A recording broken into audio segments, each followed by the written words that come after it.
Marge passive et océanisation. Les marges passives bordant un océan portent des marques de distension, c'est-à-dire des failles normales et blocs basculés. Ces marques de distension témoignent de la fragmentation initiale avant l'accrétion océanique, c'est-à-dire globalement avant la formation d'une lithosphère océanique au niveau des dorsales océaniques. Alors notre objectif, l'un de nos objectifs, nous poserons la problématique tout à l'heure, est l'étude de la structure d'une marge passive.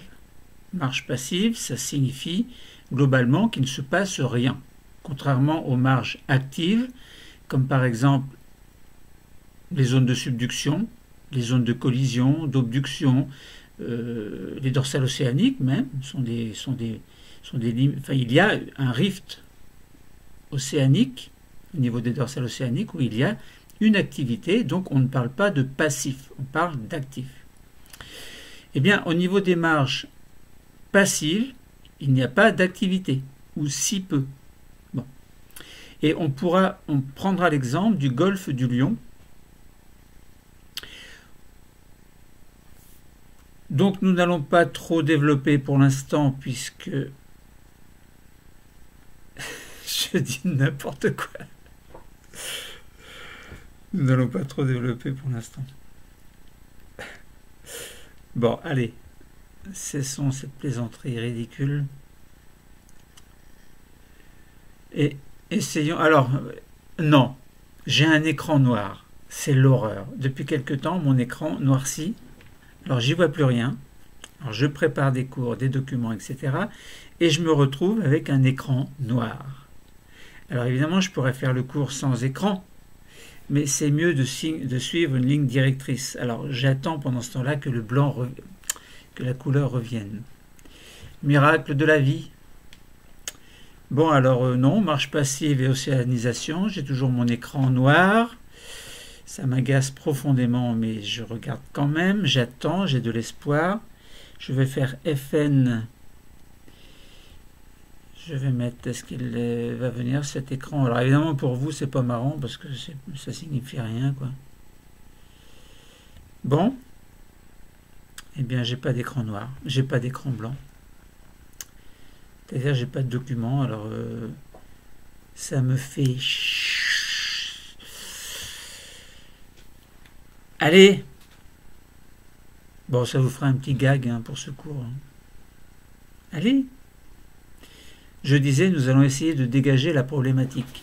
Alors, en attendant, qu'est-ce que vous diriez comme problématique? C'est-à-dire, on parle de marge passive et d'océanisation. Quelle est la relation entre les deux? Est-ce qu'une marge passive signifie qu'il y a eu une océanisation ou est-ce que ça veut dire autre chose?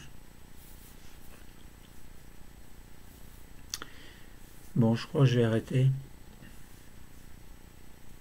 Bon, bah écoutez, vous allez prendre un café. C'est insupportable. Insupportable. Bon. Ah. Oh, ça revient. Non, de toute façon, je vais arrêter ça. Ah, ça y est, c'est revenu. Et ça repart, ça vient et ça repart. C'est fait de tout petit rien. Ça revient et ça repart. C'est fait de... Allez, c'est revenu. Waouh! Alors, oh, je vais garder, allez. Je vais garder la séquence qui sert à rien. Alors, marge passive et océanisation, mes chers amis, essayons de dégager une problématique. Je déteste dire mes chers amis. Je déteste ça. Vous n'êtes pas mes amis. Qu'est-ce que je raconte? Vous êtes simplement des internautes qui regardaient l'écran et qui vous voyez. Et voilà, ça recommence.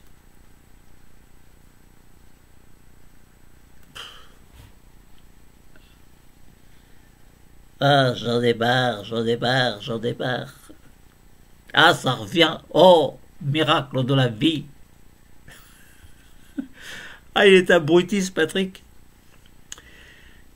Alors, les marges passives sont des zones de transition, je vais essayer d'y aller, entre la croûte continentale et la croûte océanique. Croûte continentale, croûte océanique, lithosphère continentale, lithosphère océanique. Entre les deux, vous avez des marges passives qui sont des zones de transition. Et oui, lithosphère océanique, lithosphère continentale, entre les deux, il y a les marges passives, c'est bien une zone de transition.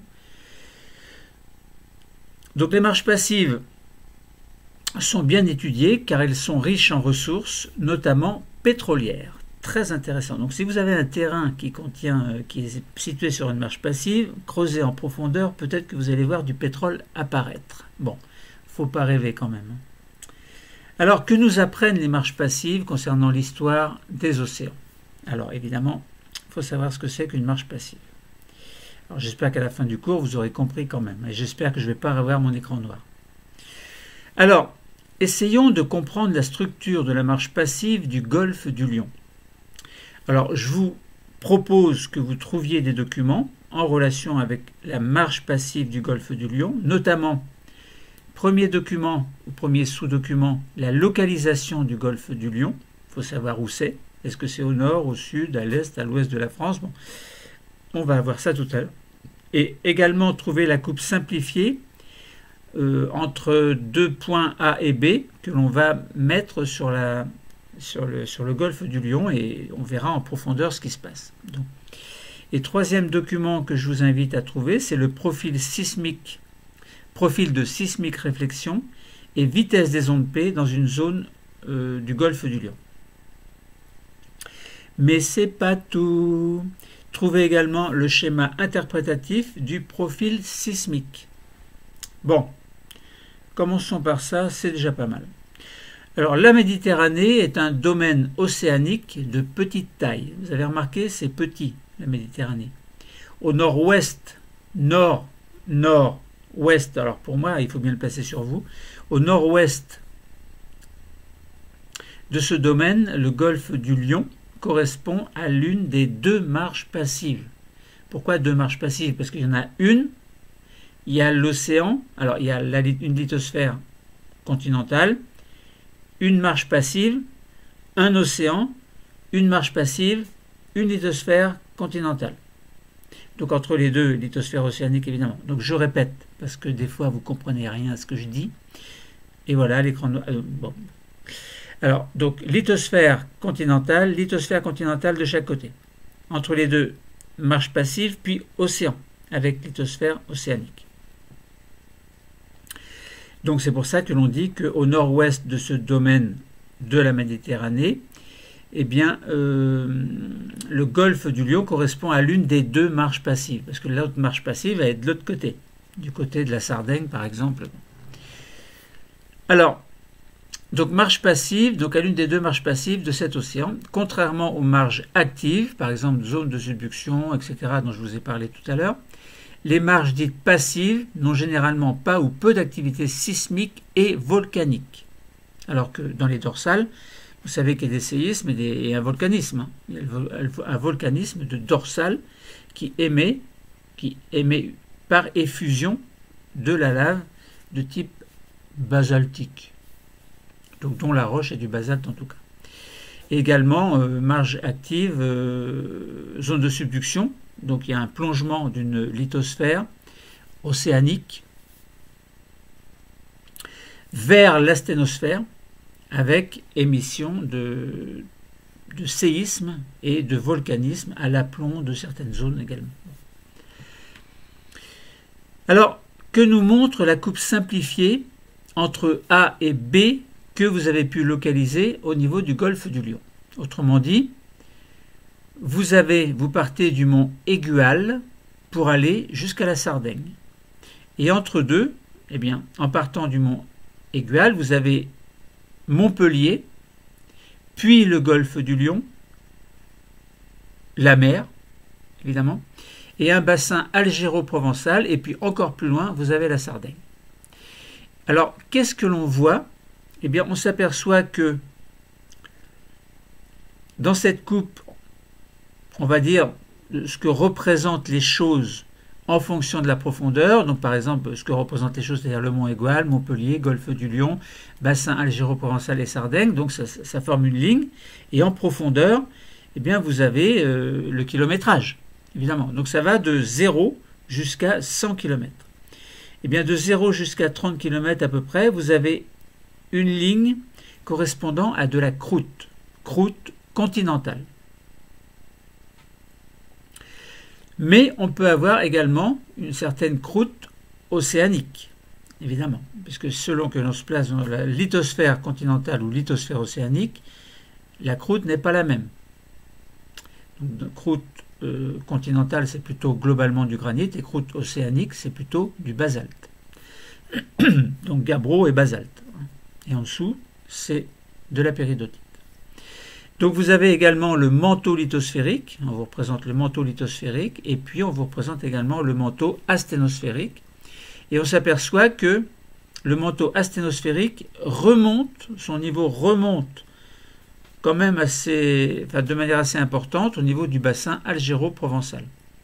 Alors si ça remonte trop, on peut se poser la question, est-ce qu'il n'y aurait pas un volcanisme sur le long terme qui pourrait se mettre en place? À ce moment-là, l'évolution de la mer Méditerranée, je vous laisse imaginer ce que ça peut donner. Donc surtout au niveau des côtes, par exemple, si vous avez un appartement au niveau de Perpignan, Saint-Cyprien-Plage, etc., s'il y avait une dorsale océanique qui se mettait en place, ce serait peut-être pas sympa pour nous. Bon, ça concerne que mon raisonnement. Après. Alors ensuite, évidemment, il faut que vous ayez les documents devant vous pour mieux comprendre. Ensuite, concernant le profil de sismique, réflexion et vitesse des ondes P dans une zone du golfe du Lion, eh bien, on voit, au niveau de ce profil sismique, eh bien, plein de traits avec des numéros, par exemple 6,2, 5,9, 6,1, etc. Et ces numéros, en fait, qui sont répartis de part et d'autre, correspondent à la vitesse des ondes P en kilomètres par seconde. Par exemple, on a 6,2 à un endroit, 6,2, on regarde dans le petit tableau qui nous donne le nom des roches et la vitesse des ondes P dans ces roches. Donc si on est à 6,2 km par seconde, on est dans du granit. On est dans du granit. Donc on verra, on complétera après au niveau du schéma interprétatif du profil sismique. Mais là pour l'instant, je vous dis que on voit 6,2 qui est écrit, et donc ça correspond bien à une vitesse d'onde P, donc les ondes premières, donc les ondes qui arrivent en premier dans un sismogramme. Bon, sismographe c'est l'appareil, sismogramme c'est le résultat de l'enregistrement de l'appareil. Donc ce qui arrive en premier, ce sont les ondes P. Donc on enregistre la vitesse des ondes P en premier. Donc 6,2 c'est granit, 5,9 c'est granit également, 6,1 granit, 6,2 granit, 8,1 péridotite. Donc on a des vitesses entre 6,2 et 8,1, on a là une discontinuité, on a un petit trait, on verra ce que sont les traits après. Mais on a un petit trait qui montre qu'on a une limite. Là on a la vitesse des ondes à 6,2, là on a 8,1. Bon, ça veut dire qu'on a une discontinuité, ça veut dire que les ondes se propagent à 6,2 et brusquement elles accélèrent. Comme si vous étiez en voiture et que vous passiez de la première à la quatrième sans transition. Ça veut dire une brusque accélération. Et puis on voit 6,7, c'est du basalte, 6,8 c'est du basalte, et encore 8,2 c'est de la péridotite. Donc on est là dans le manteau. Dans le manteau asténosphérique, ou au niveau du manteau de la lithosphère océanique, pourquoi pas. Bon. Pour l'instant, on raisonne, on réfléchit un petit peu. Mais alors, c'est quoi la sismique réflexion? Puisqu'on a obtenu un profil de sismique réflexion avec la vitesse des ondes P dans une zone bien précise, celle du golfe du Lion. Eh bien, la sismique réflexion, c'est une technique permettant d'obtenir une image des couches superficielles du globe. Et oui. À l'aide des canons à air comprimé, on crée des ondes sismiques qui se propagent et sont réfléchies sur les discontinuités. Ces discontinuités peuvent être des limites de couches sédimentaires, ça peut être des failles, etc. On précisera encore tout à l'heure. Et l'enregistrement de ces ondes réfléchies permet de connaître leur temps de propagation et leur vitesse dans les milieux traversés.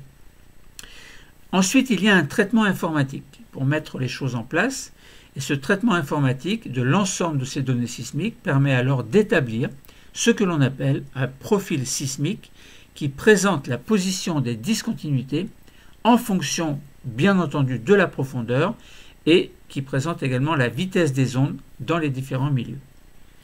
Autrement dit, si vous regardez bien le schéma interprétatif du profil sismique, eh bien, on voit d'abord trois choses. La vitesse des ondes P en km par seconde. Alors, il y a du rose. 5,9 à 6,2, c'est du granit. On voit du vert, alors on va commencer par le bleu. On voit du bleu, où la vitesse est de 6,7 à 6,9, c'est du basalte. Et on voit du vert, où la vitesse est supérieure à 8. Autrement dit, si on suit les lignes, les discontinuités qui sont représentées dans le profil sismique et qu'on les reporte intelligemment dans le schéma interprétatif du profil sismique, eh bien, on s'aperçoit qu'il y a une lithosphère continentale, une lithosphère océanique, avec entre les deux, eh bien, on a des lignes qui sont plus ou moins verticales, mais obliques, qui vont en oblique. Alors, qui vont en oblique, d'ailleurs, pour certaines, au niveau de sédiments, je vais vous en parler après, dans ce sens-là, et d'autres dans ce sens-là, voire des lignes parallèles. Donc, on a des discontinuités, voilà, par-ci, par-là, avec globalement des choses qui font ça. Donc, l'océan est par là, le continent est par là, entre les deux, on a une marge passive, et je répète qu'on a des lignes qui ressemblent à ça. Ce sont des failles, que l'on appelle des failles normales. Voilà. En fait, au départ, vous avez un continent, donc une lithosphère continentale, qui va, par un jeu de distension par là, donc qui va s'écarter, et vous allez avoir donc des blocs de terrain qui vont glisser en s'incurvant un petit peu pour former l'aspect d'une cuillère. Donc on a des failles normales qui sont incurvées, donc qui sont concaves, et donc on appelle des failles lystriques. Voilà. Donc globalement, on a pu localiser un petit peu la marge passive entre un domaine continental et un domaine océanique. Et puis, alors pourquoi domaine océanique? On le sait parce que il y a une vitesse d'onde qui est de 6,7 à 6,9. Or, ces vitesses correspondent à du basalte. Or, qu'est-ce qu'il y a dans les fonds océaniques? Une lithosphère océanique avec du basalte, avec en dessous des gabbros et encore en dessous de la péridotite.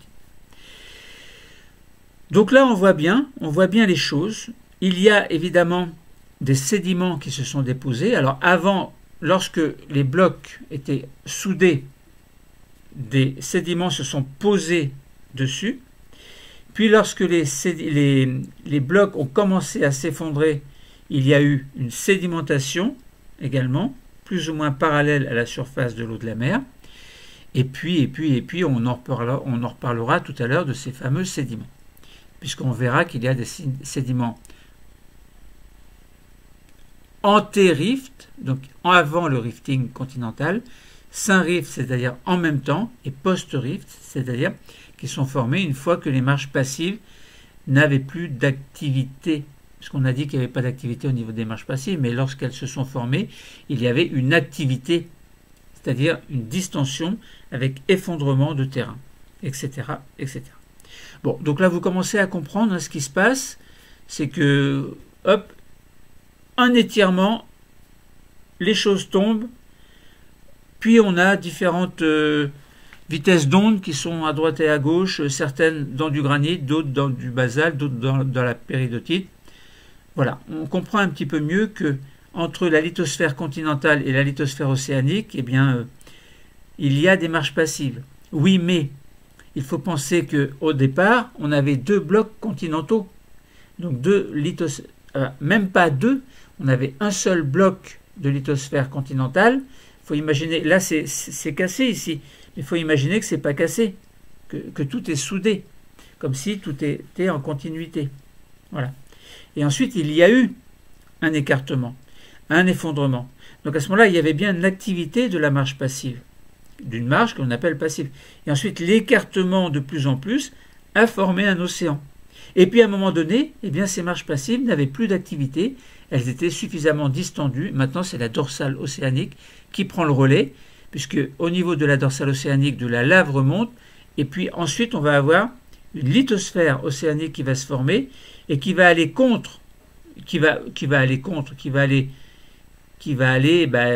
jusqu'aux marches passives, évidemment. Bon. Alors, concernant donc ce document numéro 1,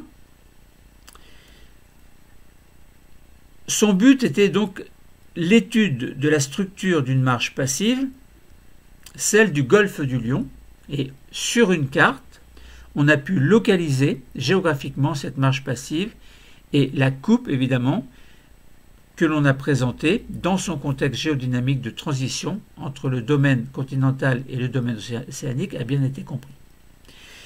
Les discontinuités que l'on a mis en évidence dans le profil sismique, donc par la sismique réflexion, sont ainsi interprétées soit comme des failles normales, soit comme des discontinuités lithologiques dont l'interprétation est rendue possible par l'étude de la vitesse des ondes sismiques pour les roches des croûtes continentales, c'est-à-dire le granit, ou océaniques, c'est-à-dire le basalte, et du manteau, évidemment, c'est-à-dire la péridotite.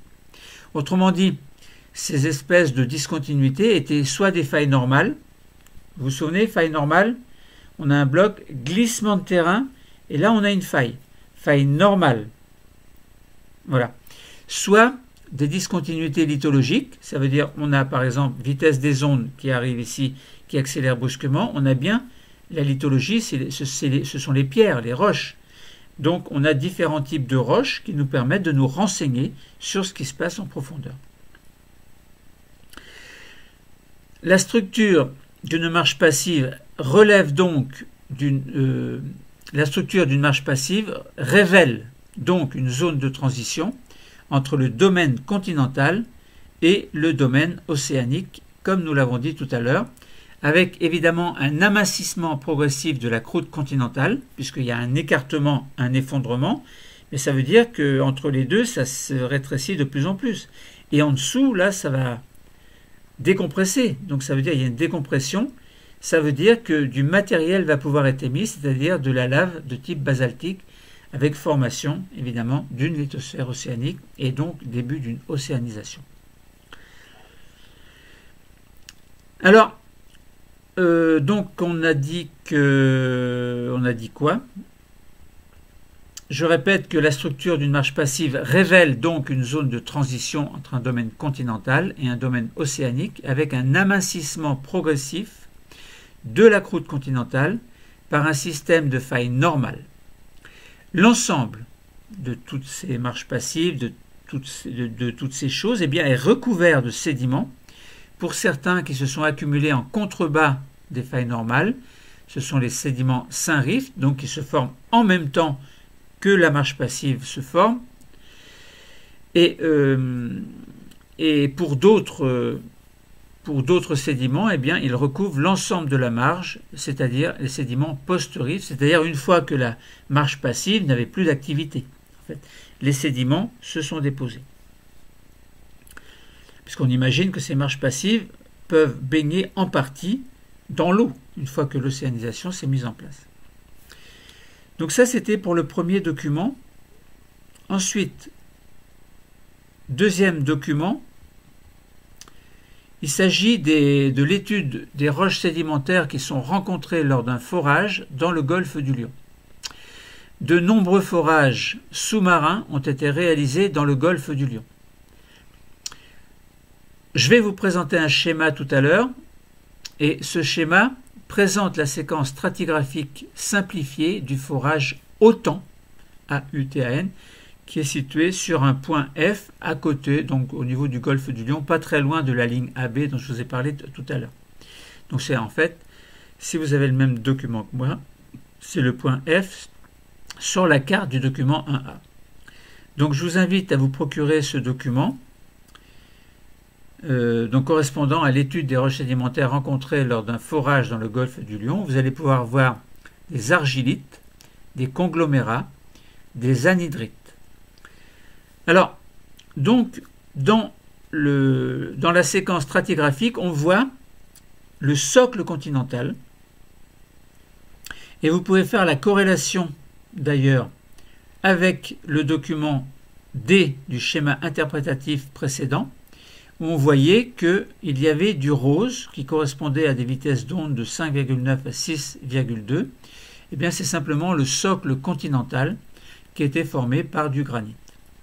Au-dessus, il y a des conglomérats anhydrites, des conglomérats et des anhydrites en fait, et on en reparlera tout à l'heure. Un petit peu au-dessus encore, on a des argilites calcaires, encore au-dessus, on a des argilites calcaires, et encore au-dessus, on a des argilites sableuses. Et tout ça, ça a un âge. Ça veut dire que lorsqu'il y a eu formation de conglomérats anhydrites et des anhydrites, qui sont situés d'ailleurs à 3655 mètres, on était dans l'Oligocène, c'est-à-dire entre moins 34 et moins 23 millions d'années.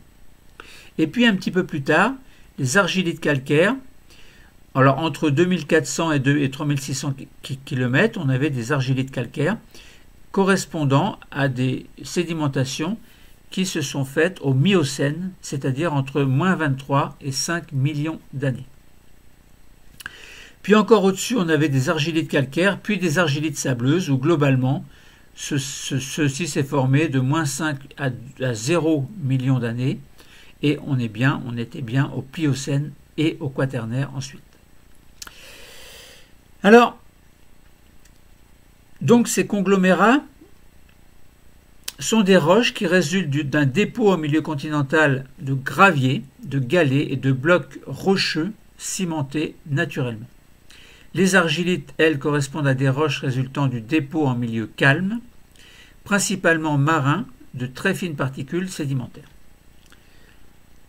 Donc dépôt de très fines particules sédimentaires. Quant aux anhydrites, ce sont des roches formées par la précipitation d'ions sulfate et calcium lors de l'évaporation de l'eau de mer en milieu lagunaire.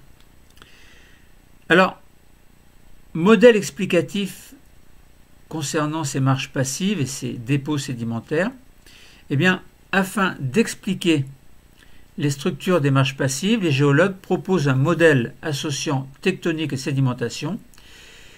Des blocs basculés le long des failles normales courbes constituent en surface de petits bassins dissymétriques où s'accumulent les sédiments. Donc on voit qu'il y a un socle au départ, donc c'est l'étape numéro 1 où il va y avoir une sédimentation sur la croûte continentale stable. On parle de sédimentation antérift. Donc on a des sédiments antériftes qui se déposent, donc qui forment. On a le socle et au-dessus, on a une couche de sédiments antériftes qui peuvent correspondre plus ou moins à ce que l'on appelle des conglomérats et anhydrites, que l'on a décrit précédemment. Ensuite, au cours de l'étape numéro 2, eh bien, il y a une fracturation de la croûte continentale par des failles normales courbes, que l'on appelle des failles listriques. Failles normales droites, failles normales, mais si elles sont courbes, c'est listrique. Ça fait penser un petit peu à la forme d'une cuillère. Une grande cuillère, par exemple, vous voyez, ça ressemble un petit peu à ça. Donc, ceci dans une tectonique. Alors, je répète, étape 2, il y a une fracturation de la croûte continentale par des failles normales courbes dans une tectonique de distension. Ça veut dire distension de chaque côté. Et il y a une sédimentation au fur et à mesure du basculement des blocs, donc on parle de sédimentation synrift. Ça veut dire que on a notre socle, les sédiments antériftes, puis un début d'écartement avec effondrement. Et pendant ce temps-là, il y a des sédiments qui se déposent et qui peuvent être qui sont ce que l'on appelle des sédiments Saint-Rift. Bon. Ensuite, dans l'étape numéro 3, eh bien, on a un arrêt du basculement des blocs et une sédimentation en milieu marin. Lors de la phase d'expansion océanique, c'est-à-dire qu'on est alors dans une sédimentation post-rift. Autrement dit, avant la formation des marges passives, on avait des sédiments antériifs qui sont déposés sur un socle granitique, donc un socle continental granitique. Puis il y a eu une fracturation, basculement vers le bas de roches, alors de part et d'autre, puisqu'il y a une fracturation c'est par là et par là aussi. Donc abaissement de blocs continentaux, sédimentation en parallèle, donc qui donne des sédiments Saint-Rift. Et puis ensuite arrêt, donc ensuite on arrête, il n'y a plus d'étirement, les marges passives deviennent passives, il ne se passe plus rien, alors qu'au milieu, on a un rift océanique qui peut se mettre en place pour former un domaine océanique avec sa lithosphère océanique, évidemment. Bon. Alors, donc, si on résumait un petit peu ces documents 2 et 3, dans le document 2 où l'on présentait les roches, eh bien, on présente les résultats d'un forage technique plus directe d'étude de la superposition des roches au sein d'une marge passive. Il permet, ce forage évidemment, de dégager les caractéristiques sédimentologiques de la marge passive. Au-dessus du socle continental, on retrouve des sédiments oligocènes du milieu continental, c'est-à-dire des conglomérats et des évaporites de type anhydrite. Ces roches ayant déjà été vues dans un contexte de rift continental dans un autre cours, eh bien, peuvent être interprétées comme contemporaines de la fragmentation continentale, c'est-à-dire avec un dépôt de sédiments Saint-Rift. Au-dessus, il y a une succession de dépôts argileux, plus ou moins calcaires ou sableux, qui témoignent d'une sédimentation en milieu marin lors de l'ouverture du domaine océanique, et on parle de sédiments post-rift. Et dans le document 3 dont nous avons parlé, eh bien, on a vu qu'il y avait un modèle dynamique de la formation des marges passives par fragmentation de la croûte continentale. On parle de rifting. Alors, ne pas confondre le rift d'une dorsale océanique avec le rift d'une marge passive. Ce n'est pas la même chose.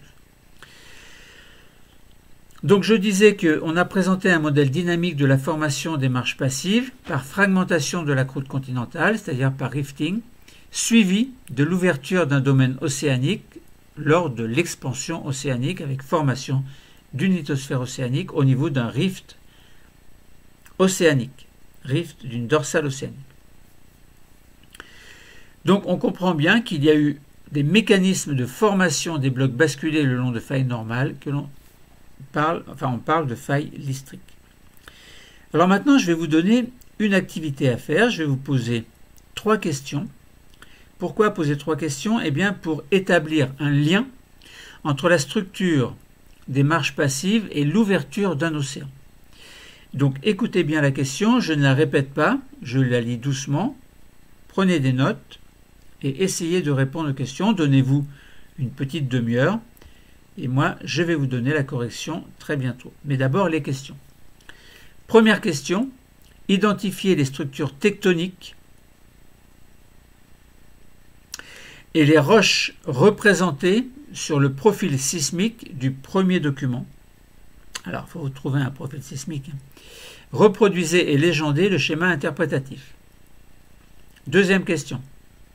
Établissez un lien entre la structure d'une marge passive et celle d'un rift continental étudié dans les cours précédents. Et troisième question, reconstituer la chronologie des étapes de la formation de la marge passive du golfe du Lion. Alors pour vous aider, pour identifier les roches, vous utilisez les données sismiques et celles du forage. Et pour reconstituer la chronologie, exploitez les données du forage et confrontez le profil sismique au modèle explicatif. Je vais vous donner la correction dans 5 secondes. 5, 4, 3, 2, 1. Voici la correction de la première question.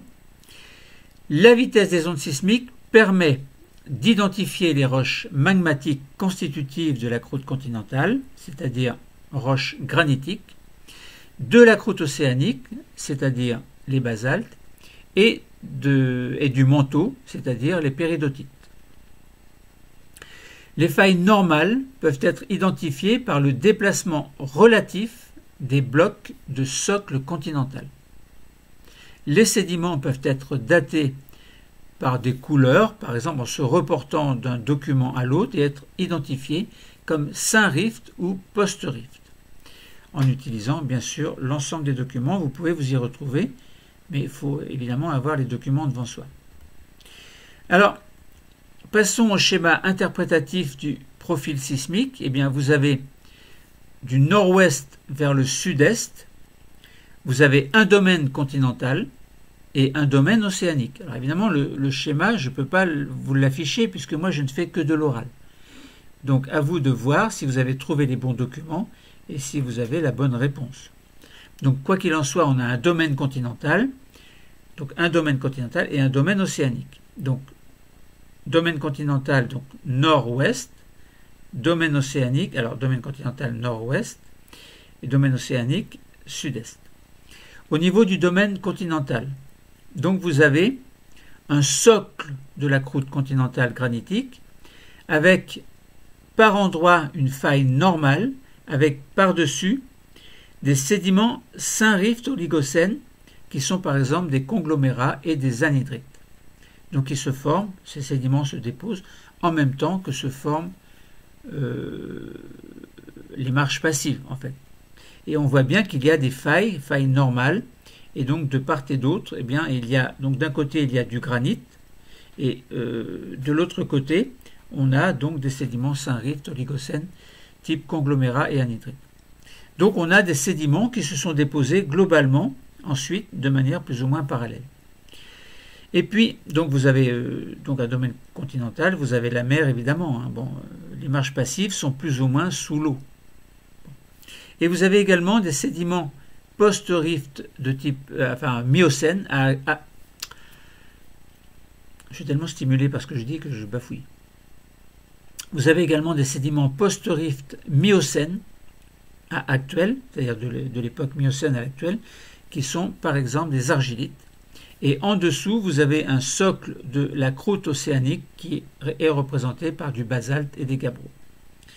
Autrement dit, vous voyez, vous avez bien représenté le manteau supérieur qui correspond à de la péridotite, avec le socle de la croûte océanique. Donc l'ensemble des deux forme la lithosphère océanique évidemment. Donc on est bien dans une océanisation. On a bien des océans, un océan qui s'est formé avec du côté du domaine continental, on a bien le socle de la croûte continentale, on a bien des failles normales, des sédiments Saint-Rift qui se sont déposés, puis ensuite, lorsque la marche passive est devenue passive et que l'océanisation s'est mise en place par la formation d'un rift océanique avec une lithosphère océanique qui s'est formée, eh bien les sédiments ont continué à se déposer de manière parallèle à la surface de l'eau. Et à ce moment-là, on avait bien des sédiments post-rift. Donc voilà pour le schéma interprétatif. Deuxième question, eh bien, il fallait comparer deux structures, et la comparaison de ces deux structures révèle des points communs et des différences. Alors, quelles sont les structures tectoniques que l'on comparait? Eh bien, le rift continental et la marche passive. Rift continental que l'on a vu dans un cours précédent. Le cours juste précédent, en fait. Donc, si vous ne savez plus ce que c'est, on avait pris un exemple particulier bien précis. Donc, structure tectonique, rift de Lafare, avec le lac d'Assal, etc. Vous vous souvenez. Alors, donc, je répète, les deux structures tectoniques, c'était le rift continental, et l'autre structure, c'était la marche passive que l'on a étudiée aujourd'hui.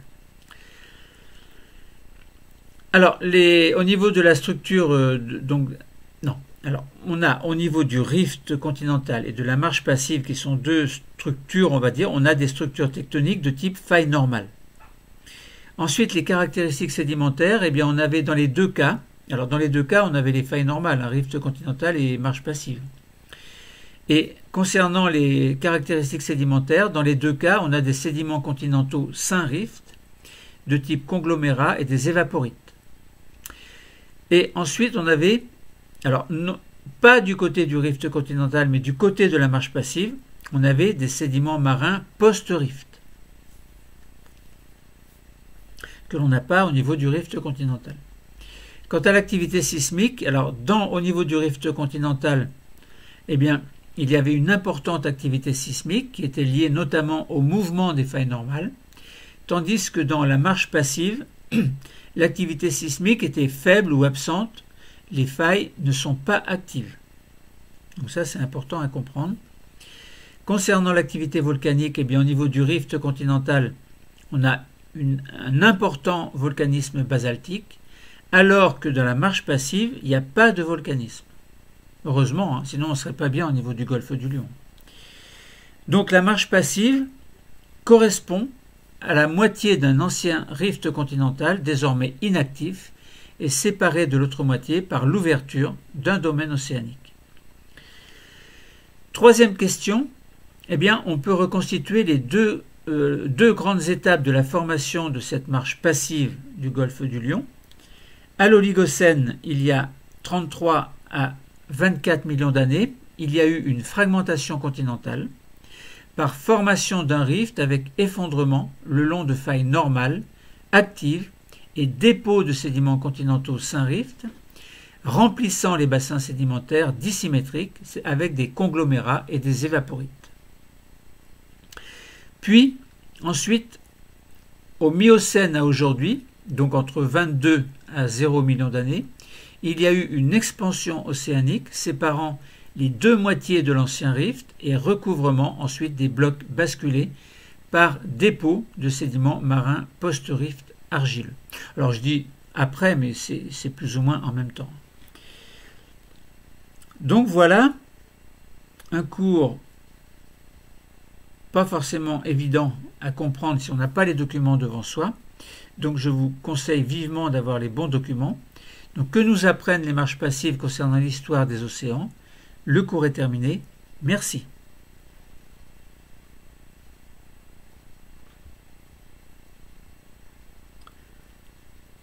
Ouf!